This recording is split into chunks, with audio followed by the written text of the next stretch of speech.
Days after her convincing straight sets loss at the U.S. Open, and despite a $2,000 fine and a public apology, Serena Williams continues to be the object of ridicule. So what is it about her behavior during the U.S. Open Championship match that continues to attract so much resentment?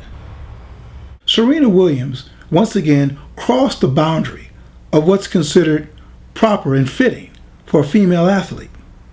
About 5 decades ago, Althea Gibson, another great tennis champion, was humiliated when her womanhood and femininity were called into question because she was so athletic and played so aggressively, and she never ever threw a tantrum.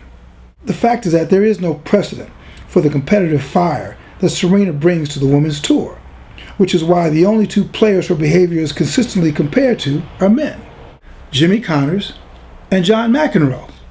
Connors and McEnroe were famous for their explosions and tantrums on the court, but then and even now, those tantrums and explosions are dismissed as champions being champions, boys being boys. In fact, McEnroe's tantrums are celebrated in a series of commercials.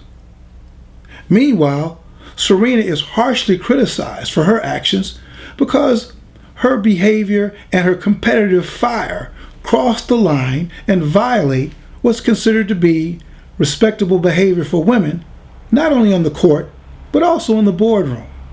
Those of us who have daughters see this day in, day out, and sometimes we see it in our own behavior.